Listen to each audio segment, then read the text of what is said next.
sekalian, pada kesempatan podcast kita kali ini dari KPP Madya Bogor akan menghadirkan narasumber dari seksi P3 Pemeriksaan, Penilaian, dan Penagihan, yaitu Bapak Rizka. Selamat sore Pak Rizka, bagaimana kabarnya? Selamat sore Kang Deddy, kabar sehat. Kang Deddy gimana kabarnya Kang? Baik, alhamdulillah sehat juga. Ini sebenarnya kolaborasi ya antara seksi pelayanan dengan seksi P3. Iya, betul. Mungkin bisa digabung jadi P5 sebenarnya. Pelayanan, penyuluhan, pemeriksaan, penilaian, dan penagihan. Siap. Mungkin lebih resminya sinergi ya. Iya, betul. Nah, jadi sebenarnya ini kita sebenarnya sama-sama ujung tombak nih, ujung tombak penerimaan mungkin ya. Cuman kalau secara tombak itu kan mungkin ada yang paling runcing, paling ujung mungkin di penagihan ya. Kita mungkin di ujung tombak, tapi ujung tombak yang tumpulnya mungkin. Ya, jadi sebenarnya kita ini dalam rangka edukasi juga ya, edukasi ke para wajib pajak, terutama wajib pajak KPP Madya Bogor mengenai penagihan secara umum. Ya. Makanya kita hadirkan nih Pak Rizka selaku praktisi langsung ya, expert lah di bidang penagihan. Nah, makanya itu silakan dikenalkan terlebih dahulu. Yang saya tahu sejak berdirinya Madya ya sudah menjadi jurusita. Nah, untuk selebihnya silakan Pak Rizka perkenalkan diri dulu. Kami persilakan. Baik, terima kasih banyak Kang Deddy. Halo kawan pajak semua, perkenalkan saya Rizka Ardiansyah di KPP Madya Bogor. Saya sebagai jurusita pajak dari 2018, alhamdulillah sampai dengan sekarang. Kebetulan kalau dulu sebelum seksi P3 ya kan, penagihan. Seksi penagihan dulu sebelumnya. Jadi semenjak SMO berubah nama menjadi seksi P3, Pemeriksaan, Penilaian, dan Penagihan. Kebetulan kepala seksi saya Bu Sri Budi Satmawati, atau yang lebih populer dikenal dengan panggilan Ibu Pipit, Pak. Ke wajib pajak itu sama ya, Bu Pipit? Sama, Bu Pipit. Begitu. Berarti sudah dari tahun 2018? Iya, betul. Dari 2018. Ya. Ada lagi mungkin yang perlu disampaikan sebelum kita melangkah ke hal-hal seriusnya nih, mungkin penagihan. Cukup perkenalan dari saya cukup ya, kalau pajak ya. Ya, kita mungkin melangkah ke aturannya ya. Sebenarnya yang bisa menyambungkan aturan antara pelayanan dengan penagihan, artinya maksudnya dari P3 ini penagihan, yaitu di Undang-Undang Nomor 6/1983 tentang KUP. Yang kita ketahui ada perubahan terakhir ya di Undang-Undang HPP Nomor 7 Tahun 2021. Betul. Yaitu di pasal 12. Nah, pertama yang disebutkan bahwa setiap wajib pajak itu wajib membayar pajak yang terutang sesuai dengan ketentuan peraturan perundang-undangan perpajakan.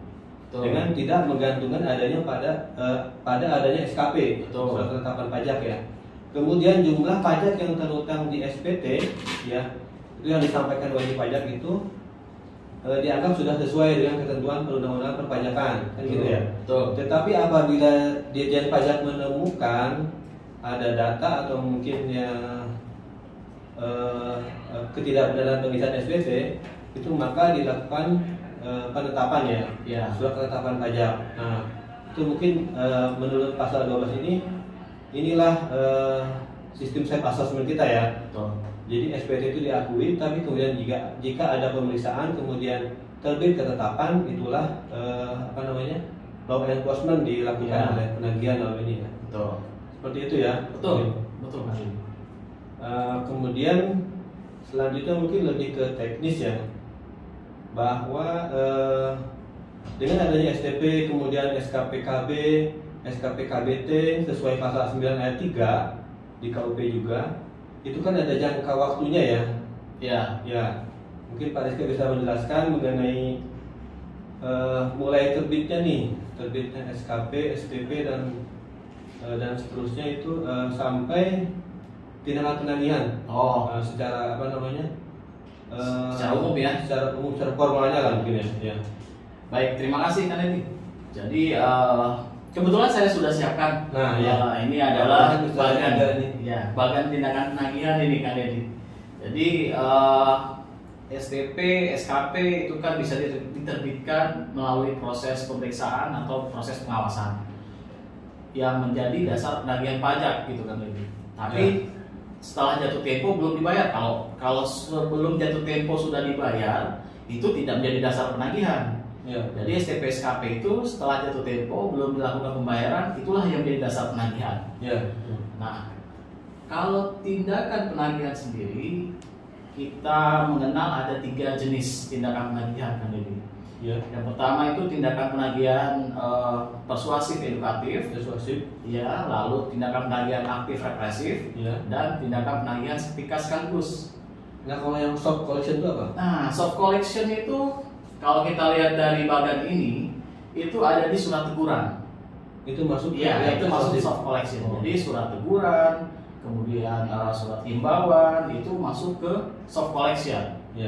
Nah, untuk hard collection sendiri dimulai dari penyampaian surat paksa. Jadi kalau surat paksa sudah disampaikan itu menjadi hard collection atau penagihan aktif. Nah, surat paksa sendiri kan itu bukan cuma sekedar surat biasa. Jadi surat paksa itu kedudukannya sama dengan putusan pengadilan perdata, bersifat parate eksekusi. Jadi KPP bisa melakukan eksekusi langsung tanpa adanya putusan pengadilan, gitu kan? Jadi bukan cuma sekedar surat yang habis itu ditaruh di atas meja, bukan? Tapi kedudukannya sama dengan di atasnya itu ada demi. Jadi ada kata-kata demi keadilan berdasarkan ketuhanan yang Maha Esa. Di setiap putusan pengadilan ada kata-kata itu. Makanya tindakan penagihan aktif akan dimulai dari penyampaian surat paksa. Nah, kalau dari bagan ini kan STP, SKP, lalu SKP KBT, SKP pembetulan dan seterusnya sampai dengan putusan PK. Putusan PK itu tinjauan kembali. Itu mempunyai masa jatuh tempo selama 1 bulan. Nah, 1 bulan akan jatuh tempo. Lalu 7 hari setelah jatuh tempo. 1 bulan itu kan sesuai yang inkrah ya? Dalam hal itu setuju misalnya pemeriksaan. Betul. Gitu ya? Ya, kalau belum inkrah berarti kan belum mempunyai kekuatan hukum tetap, jadi belum bisa dilakukan. Betul. Nah, itu ada waktu berapa lama tuh dari sampai dinyatakan inkrah tuh? Kalau inkrah berdasarkan undang-undang KUP itu kan 3 bulan. 3 bulan, tapi berdasarkan undang-undang HPP itu ada masa COVID. Masa COVID itu diperpanjang menjadi 6 bulan sampai 9 bulan. Saat kemarin pandemi? Iya, saat kemarin pandemi. Jadi ada ketentuan nggak mengenai COVID? Ada SE dirjennya.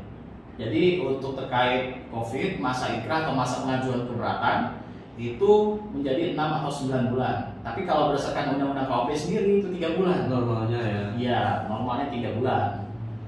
Begitu kan? Ya kita bicara normal aja, mungkin sudah lepas dari pandemi lah anggap ya. Betul. Itu 3 bulan kemudian inkrah, kemudian menjadi dasar penagihan. Kalau belum dibayar. Betul. Kalau sudah dibayar berarti selesai. Iya. Nah, kemudian jatuh tempo ini misalnya 7 hari setelah jatuh tempo akan dilakukanlah penerbitan surat teguran. Ya, paling cepat 7 hari. Itu berarti bukan paling lambat ya? Paling cepat 7 hari. 7 hari akan diterbitkan surat teguran. Nah, surat teguran ini harus dilunasi dalam jangka waktu 21 hari kan? 21 hari? Iya, harus dilunasi. Kalau misalkan 21 hari masih belum dilunasi, KPP akan menerbitkan surat paksa. Itu paling cepat juga? Paling cepat juga, 21 hari. Jadi paling cepat 21 hari, KPP akan menerbitkan surat paksa dan akan disampaikan langsung kepada penanggung pajak. Nah, itu penanggung pajak itu kan mungkin ada yang belum familiar dengan kata-kata itu, karena biasanya kan wajib pajak atau mungkin subjek pajak sebelumnya kan penanggung pajak itu ada urutannya kan? Ada. Jadi penanggung pajak itu adalah orang yang bertanggung jawab atas pembayaran pajak. Untuk orang pribadi, misalkan itu adalah orang pribadi yang bersangkutan. Kemudian kalau orang pribadi ini meninggalkan harta warisan, maka warisan yang terbagi akan menggantikan sebagai penanggung pajak. Atau misalkan warisannya sudah dibagi, maka ahli waris tersebut mempunyai tanggung jawab juga untuk membayar tunggakan pajak berdasarkan porsi warisan yang diterima. Begitu. Nah, untuk wajib pajak badan, wajib badan kan ada banyak nih Kang. Nah, kebanyakan kita wajib badan nih. Contohnya PT.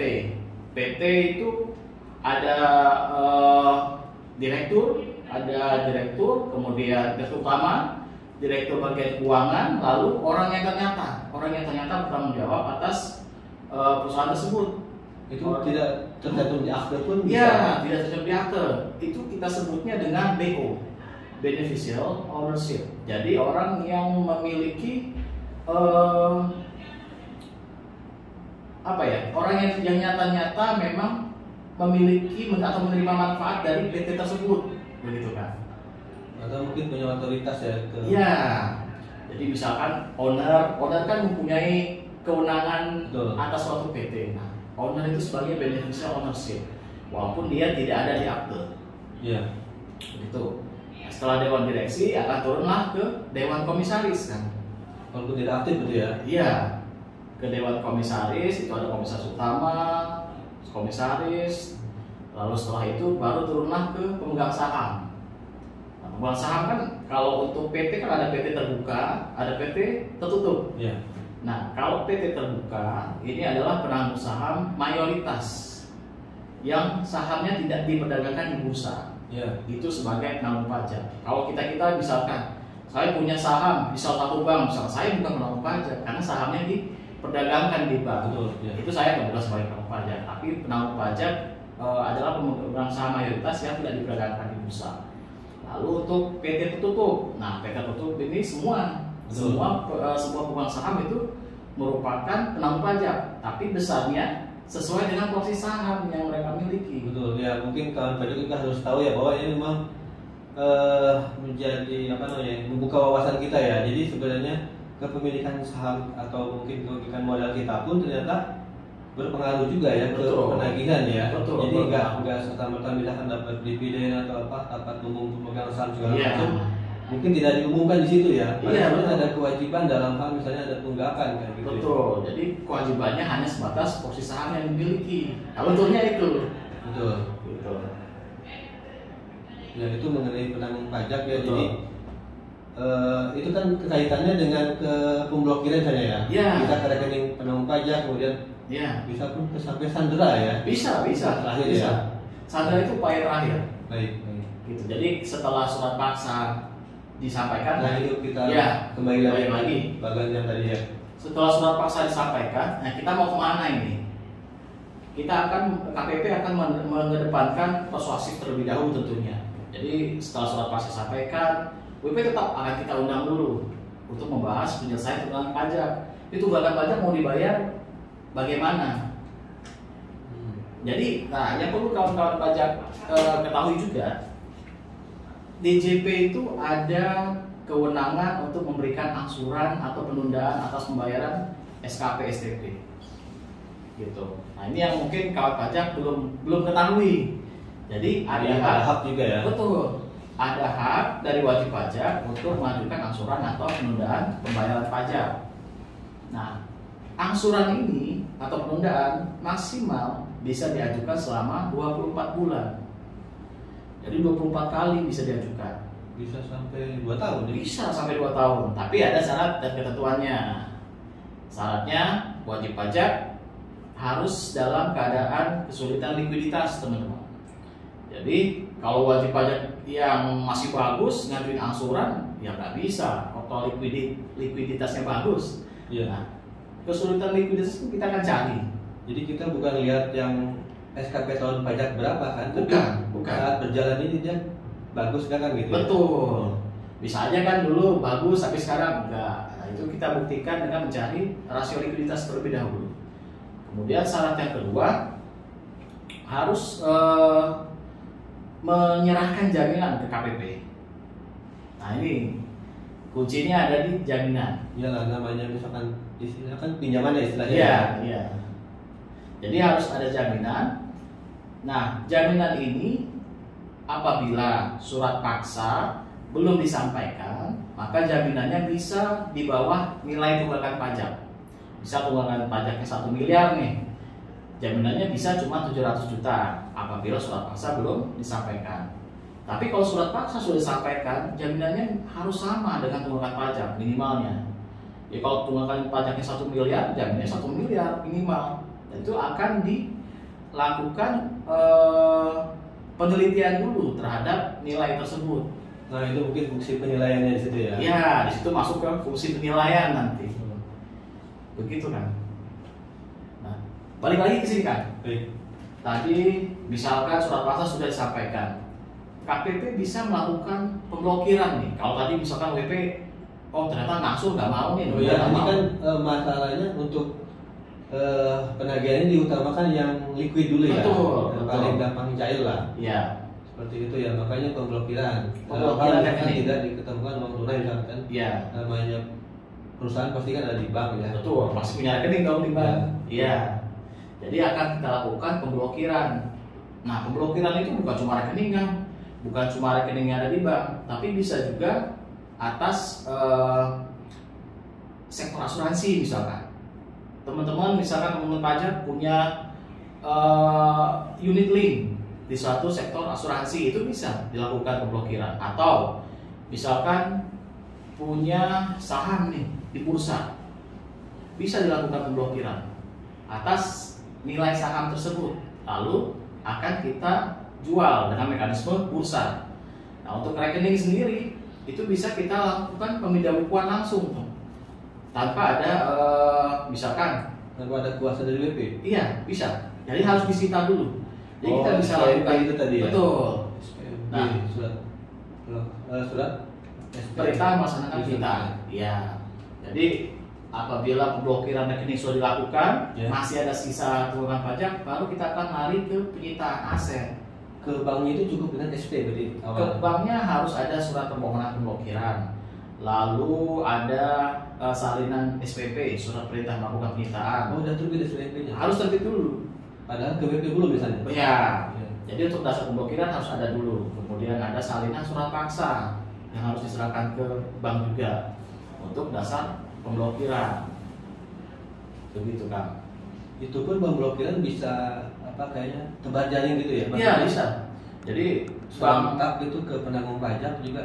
iya bisa. Jadi bank di Indonesia kan ada banyak ya Kang ya. Ada sekitar 100-an lebih. Yang menjadi skala prioritas kita adalah bank-bank besar. Dan itu biasanya- kalau kita bisa nggak mengetahui saldonya mungkin Oh. kalau segi pemisahan kan bisa tuh. saldo bisa. Jadi kita utamakan yang ada lah mungkin. Misalkan kita melakukan pemblokiran nih ke bank, misalkan bank BUMN lah, salah satu BUMN yang warna biru lah misalkan. Iya. Kita lakukan pemblokiran. Nanti bank akan memberikan berita acara blokir ke kita. Dia Kemudian harus sekaligus kan? Hah? Maksudnya harus serentak, maksudnya harus seketika sekaligus kan? ya, jadi pada saat melakukan pemblokiran, bank harus memberikan berita acara ketika sekaligus. Jadi harus diblokir pada saat itu juga. Lalu saldo akan diberikan maksimal 1 bulan. Begitu. Jadi sesuai dengan Undang-Undang Akses Informasi Keuangan.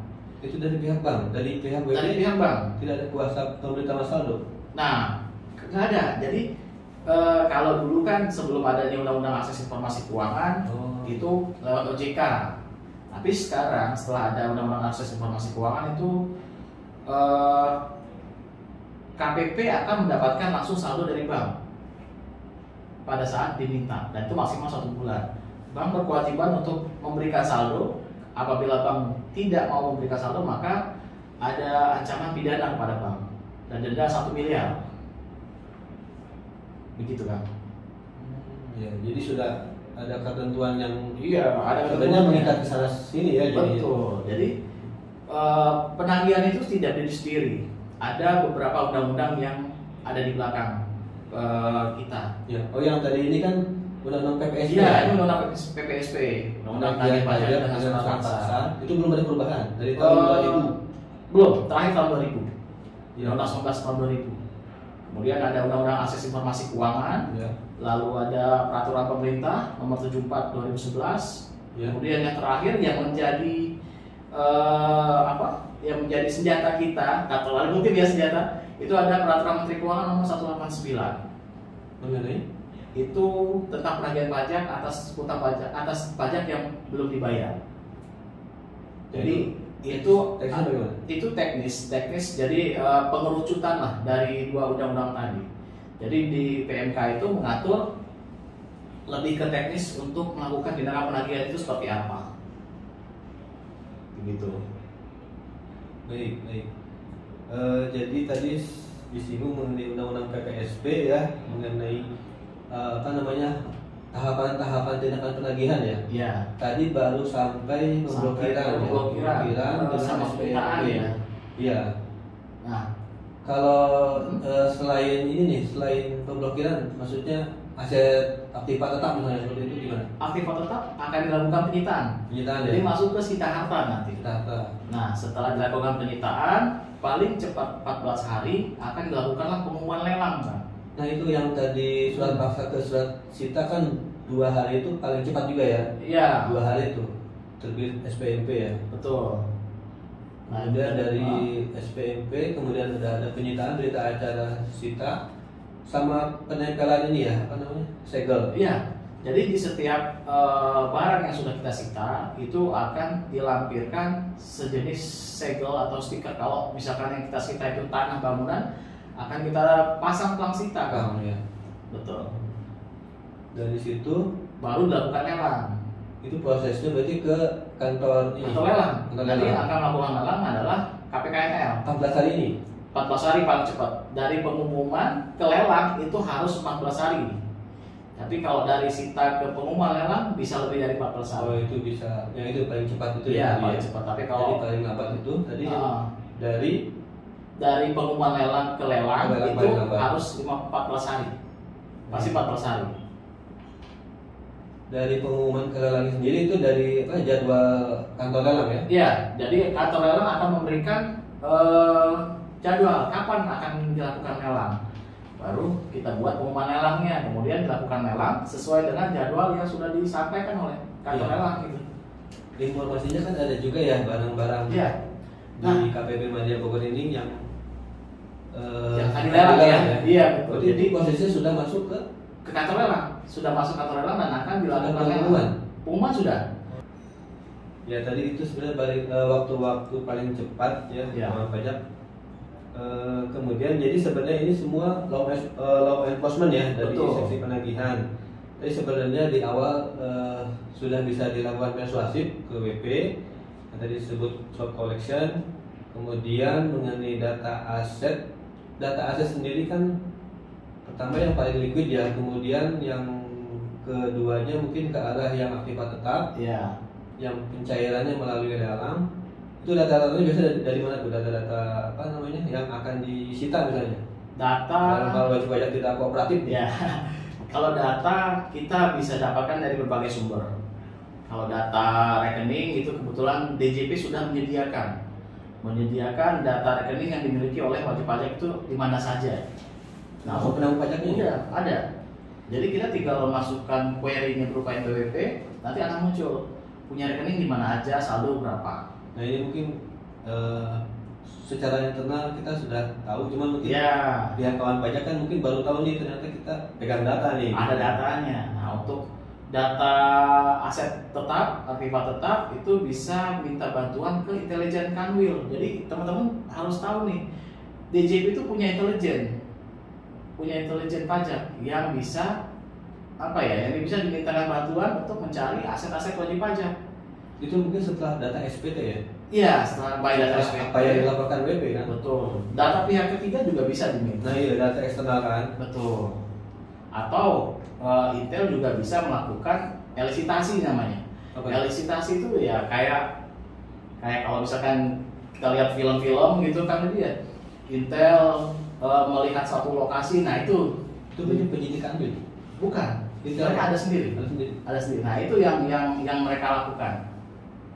Oh, jadi pengamatan mereka. Iya, pengamatan. Betul. Betul.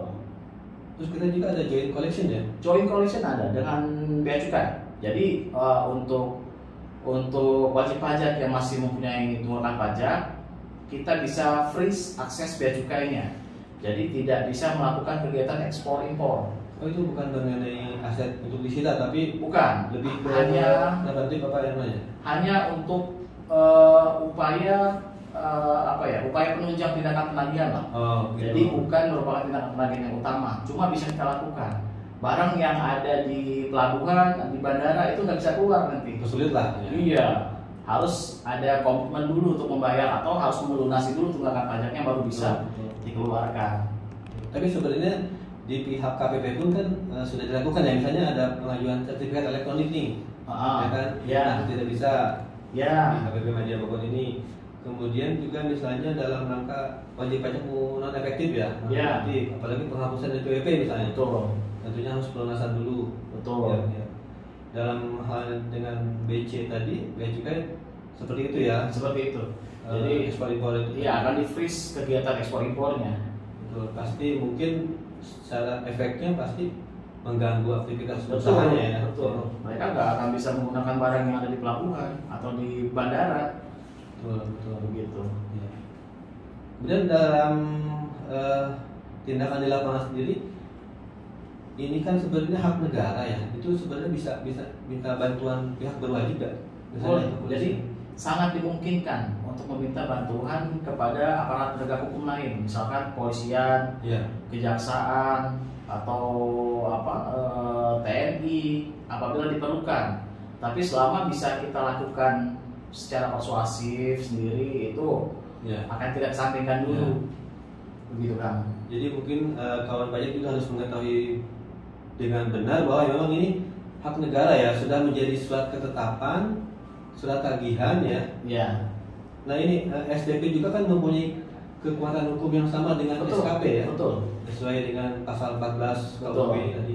Ya. Jadi dari segi penagihan tuh sama ya. Sama. Jadi SKP, STP itu kedudukan hukumnya sama. Jadi mempunyai DJP mempunyai kewenangan untuk menagih itu sama. Walaupun STP pada dasarnya cuma sanksi ya kan ya. Betul. Iya, jadi tetap Ada sama. pokok lah. Iya. Begitu. Nah, ini mengenai penagihan itu saya dengar ada hak mendahului ya. Hak mendahului ada. Diatur ya di undang-undang. Ya, jadi diatur di undang-undang negara mempunyai hak mendahului atas utang pajak. Jadi hak Di mendahului pasal itu- 21 Betul, pasal 21 Undang-Undang KUP. Betul. Jadi hak mendahului itu adalah hak negara yang di atas hak-hak lainnya. Jadi biasanya hak mendahului ini kita gunakan pada saat satu wajib pajak itu pilot atau dipilotkan. Ya ke kurator misalnya. Kurator. Jadi negara ada hak mendahului di atas kreditur-kreditur lainnya. Kalau pilotan kan kita kenal ada 3 kreditur ya kan ya. Ya. Kreditur preferred itu negara, kemudian kreditur separatis biasanya bank, lalu kreditur konkuren. Nah ini kreditur lainnya. Nah itu praktik gimana? Nah jadi pada saat kepailitan biasanya kita melakukan tagihan. Tagihan negara ini ada di atas tagihan-tagihan lainnya. Misalkan kreditur lainnya nagih nih, kalian punya hutang lah misalkan ada sahutan hutang. Nah akan dibayarkan ke negara dulu, baru Itu praktiknya mereka tahu nggak ngambil langsung. enggak, nanti kan harus lewat pembagian budget pilot dulu Itu melalui pengadilan. melalui pengadilannya. Kalau tanpa pengadilan misalnya. Nggak bisa. Kalau kepilitan pasti lewat pengadilan. Begitu kan. Misalnya tanpa lembaga yang resmi, Iya. pasti pengadilan ya. Pasti pengadilan. Baik. Terus mengenai upaya penagihan selain tindakan ini kan ada istilahnya bunga penagihan ya. Ya. Nah itu sebenarnya kan gimana ya? Pengembangan wajib pajak juga sebenarnya. Iya. Bunga penagihan itu kan ada aturannya sebenarnya di Iya. pasal 19 ayat 1 Undang-Undang KUP itu atas STP SKP ya. Kalau STP itu tidak akan kena Karena tidak ada ya, pokok. karena tidak ada pokok. Jadi akan dikenakan bunga penagihan. Tapi atas SKP pun pengenaannya termasuk sanksi kan? Termasuk sanksi. Iya. Jadi kita lihat produk hukumnya apa. Bukan berapa nilai Yang masih harus dibayarnya ya? Iya, yang masih harus dibayar tentunya. Bukan pokoknya aja atau sanksinya aja bukan. Dasar pengenaannya. Iya. Jadi DPP-nya 1 SKP, pokok plus sanksi. Nah, itu yang akan kita kenakan bunga pasal 19 ayat 1. Itu yang tadi saya bilang ini pembebanan lagi ya, padahal sudah ditagih mungkin sudah lunas ya. Iya. Itu bisa dikenakan. Pengenaannya tentunya kita tidak sembarangan mengenakan ya kan ya. Kita akan selektif. Wajib pajak itu kita akan selektif untuk menaikkan bunga penagihan. Jadi memang wajib pajak yang kita anggap mampu untuk membayar itu yang akan kita kenakan bunga penagihan. selektif di situ. Ya. Tapi tidak menutup kemungkinan bisa aja ke semuanya, karena kan udah diatur di dalam undang-undang tadi. Dan karena memang di awal mungkin sudah disampaikan ya. Betul. Mungkin dimulai dari surat teguran kepaksa sudah disampaikan nih bakal ada bunga penagihan nih kalau tambah lama misalnya. Iya, udah disampaikan pada saat penyampaian surat paksa biasanya kita sampaikan. Itu kan nggak terbatas 24 bulan. Kalau berdasarkan undang-undang Cipta Kerja itu maksimal 24 bulan. Oh, sama kan? Sama. Kalau dulu pas undang-undang KUP tidak ada itu tidak terbatas di 24 bulan. Dan dulu 2%. 2%. Kalau sekarang kan tarifnya udah disesuaikan ya, Ya, dengan tarif KMK. Ya, betul. Begitu. Betul. Ya, ya. Baik, mungkin ada lagi kira-kira? Ya, kalau Saya nggak bisa bertanya. ya buat kawan pajak semua, kalau bisa bayarlah SKP STP itu tepat pada waktunya. Nah, ini himbauan juga ya? Iya. Nah, ini himbauan juga. Untuk mencegah tindakan-tindakan penagihan represif yang bisa kita lakukan. Karena kita mengedepankan sebenarnya self assessment ya Kang ya. Mengedepankan self assessment dibandingkan dengan official assessment ataupun tindakan upaya penegakan hukum. Jadi sebisa mungkin bayar SKP STP tepat waktu. Begitu. Dan saya juga kalau bisa sih jangan sampai terbit. Jangan sampai terbit kalau bisa. Jadi self assessmentnya digunakan. Iya, Maksudnya betul. sama wajib pajak untuk menghitung sendiri, menyentuh sendiri, melapor sendiri itu supaya benar secara formal dan materialnya. Betul. Jadi sebenarnya penagihan ini makanya ujung tombak terakhir nih, ujung Betul. tombak terakhir dari namanya KPP ya. Iya. Ini DJP.